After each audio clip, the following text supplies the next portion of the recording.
Falar um pouquinho sobre a oportunidade de mercado. Eu tô online, cara, desde 95, que quando a internet chegou no Brasil, né? Eu era um office boy da redação de um jornal, descobri a internet aos 15 anos.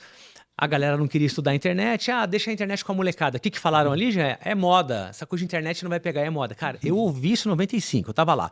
E aí, ainda bem que entregaram a internet pra molecada, eu fui estudar a internet, mexer no computador, entrar no Netscape, descobrir tudo aquilo. Me apaixonei pela ideia da internet.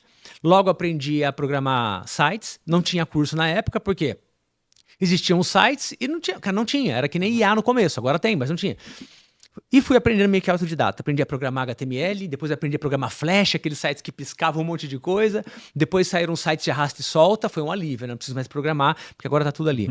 Então, teve um grande boom da internet. Teve um momento na internet, que você vai se lembrar, que as pessoas investiam que nem terreno, as pessoas compravam domínio para vender o domínio. O caso mais famoso tá no Google, dá um Google aí que você vai ver.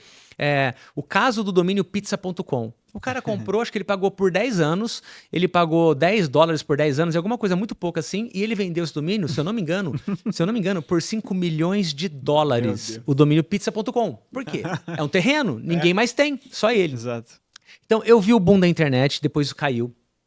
A gente viu a movimentação de câmeras, a Cybershot, a câmera digital. Eu vi a virada, gente, só tenho 45 anos, tá? Não são 90 não, mas eu vivi isso que eu tava trabalhando desde cedo. Então, eu vi a câmera de filme que você tirava foto, revelava depois, e a câmera digital, eu vi isso acontecer. Aí as câmeras profissionais, eu vi isso acontecer. E toda vez que surgiu, o mercado ficou muito aquecido, muito forte, muito grande, mas ainda assim, naquela época, gente, as pessoas não ficavam muito ricas, as pessoas faziam um bom dinheiro.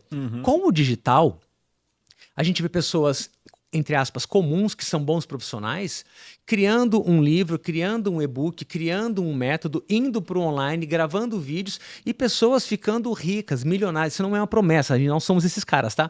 Mas a gente viu isso acontecer, pessoas boas e honestas vendendo online e realmente fazendo milhões, ficando ricas, etc. E o que a gente vê agora nesse momento é um grande mercado financeiro, ao mesmo tempo que uma grande oportunidade de você tratar direito a pessoa que você vai cuidar. Porque, Jean, como é um psicólogo que vai atender um superdotado com altas habilidades e ele desconhece o assunto? Como é? Não é, porque só tem uma sessão só. A sessão que você é avaliado pelo paciente e descartado. O paciente Só não isso. volta. Não volta. Não volta. Não tem como. E aí, muito psicólogo que faz a primeira sessão e não vende o resto depois, talvez assim, eu não sei porque as pessoas não voltam. Deve ser preguiçoso. Ah, ele não quer tratar. Será que você está qualificado para esse tipo de paciente ou cliente que apareceu para você? Talvez não. Exato. E é nessa hora que surge a oportunidade de fazer uma pós para melhorar tecnicamente, cuidar melhor de pessoas e, profissionalmente falando para vocês agora a respeito de marketing e vendas, o mercado está gritando por profissionais e não tem o suficiente para atender a demanda. Essa é a hora. Exatamente. A Daniela ficou 2 anos na frente do WhatsApp da nossa clínica e ela sempre falando, tem que fazer isso, tem que fazer aquilo, tem que fazer isso para profissionais, tem que ensinar isso para os pais. Ela falando assim, cara, não tem jeito, não tem jeito da gente achar gente pra... Ela ficava mal de tanta gente que vinha falar, e a pessoa vinha falar, eu não sei o que fazer com meu filho, tá tomando remédio para bipolaridade lá, eu acho que ele não consegue nem falar mais, com 9 anos. Nossa, de caso assim que a gente pegou, você não acredita. E ela falava sempre assim, porque eu estava sempre muito mais distante dessa demanda para poder produzir, né, tecnicamente, teoricamente, entender os conceitos, entender as coisas, fazer a didática. E ela estava ali entendendo o que as pessoas precisam, o que elas querem, o que elas estão dizendo. E ela sempre falava, temos que ter algo para os profissionais, porque os pais vêm, os adultos vêm, e eles precisam, eles querem e não tem. Então, assim, é uma demanda absurda mesmo. De tal forma que o meu psiquiatra, que é um amigo meu, que entrou na pós, falei, você entra na pós, você vai dar uma aula ali, vai dar várias aulas ali, uma disciplina ali, e depois a gente faz uma aula e você passa um formulário no final da aula. No final da aula eu chamei ele e falei, e aí? Ele falou, cara, 15 pessoas preencheram o formulário e 9 fecharam um acompanhamento comigo. Uau. 9. E assim, a sessão dele já estava beirando os 1.000 naquela época. E aí o que acontece? São pessoas que já sofreram muito, mas muitas delas conseguiram conquistar uma possibilidade financeira interessante, né? Conseguiram conquistar uma profissão ali.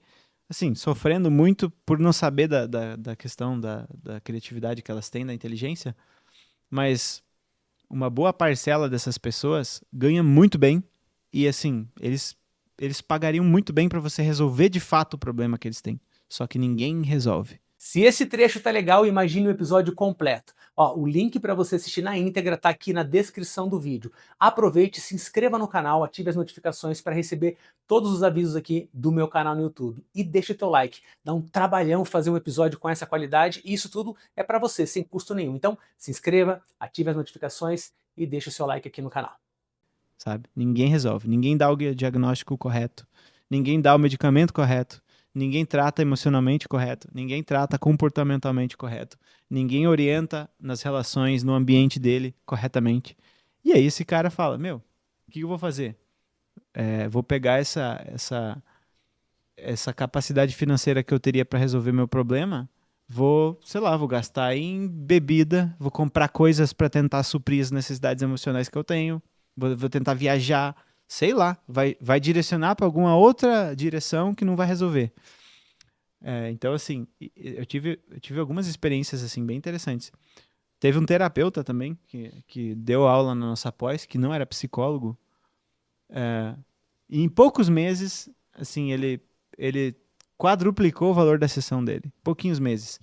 Justamente por isso, especificidade. Ele começou a ser bom em atender superdotados. Ele me atendeu, eu disse, cara, esse cara é bom. Eu comecei a indicar e era incrível, porque eu indicava e as pessoas vinham me agradecer por ter indicado ele. E não era barata a sessão do cara, mas as pessoas vinham falar assim, cara, obrigado por ter me recomendado, Jefferson, mudou minha vida. Foi assim, um divisor de águas. Olha só que loucura. Incrível isso, né? E é o cara que vai se especializar e ficar capacitado em uma coisa que tem pouca gente fazendo por enquanto e muita gente precisando. A matemática está pronta, né? Tem pouca gente fazendo e muita gente precisando. Tem muita gente precisando, pouca gente fazendo. Muita gente falando um monte de coisa que essas pessoas que precisam acham que não é a coisa certa a se falar. Também tem isso. As pessoas chegam e falam para mim, Gia, eu só consigo ver teu conteúdo. E mais o da fulana de tal ou da outra ciclana. Duas, 3 pessoas.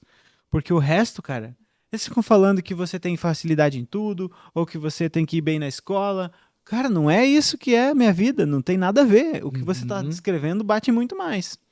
Então, o que parece aí, já é alguém que está ouvindo você e as outras pessoas e está replicando sem estar no lugar. A pessoa não é. Telefone sem fio. Telefone sem fio. E ela não é. Pelo fato dela não ser, ela não consegue nem identificar o que ela está falando que é real e que não é real. Agora, quando é de alguém que tem algum tipo de neurodivergência ou que está dentro dessa categoria e além disso ainda estuda, a gente tem um profissional ímpar, né? Exatamente. Para quem é após, já tem algum tipo específico? A gente sabe, óbvio, né? Psicólogo, você falou de psiquiatra também. O que tem de outras formações de pessoas que já fizeram após? O que você já viu lá? A gente tem nutricionistas, a gente tem profissionais de saúde mental, psicólogas, psiquiatras, psicopedagogas, pediatras. Mas, assim, os 2 grandes campos em que eu vejo que a demanda é absurda é saúde e educação, primeiro. Tá. Tem gente que diz, o problema do superdotado é a educação. Tá, na escola sim, mas quem é que consegue aprender quando tá com transtorno de pânico? Quem é que consegue aprender quando tá com depressão? Quem é que consegue aprender quando os pais brigam toda hora? Na minha cabeça, o maior problema dessas pessoas é saúde mental. Por isso que, não é à toa, a gente vê, pelo menos, mas a gente tem o viés de falar de saúde mental, né? Claro. Mas a gente vê que 90% das pessoas que entram na pós, 90% das pessoas que vêm pedir profissionais é saúde mental. Então é psicólogo, terapeuta, e não é só psicólogo, né? Porque assim, tá tão escasso que eles falam, alguém que me atenda. Pode ser um terapeuta, pode ser o cara que me atendia, que é psicanalista, é psicopedagogo, é doutor em psicopedagogia, mas não é psicólogo. Cara, se você disser que é bom, cara, eu quero. Pronto. A galera tá realmente já apontando para um lugar de querer resolver o problema, né? Eles querem resolver o problema. Se você sabe resolver o problema, é isso. Boa.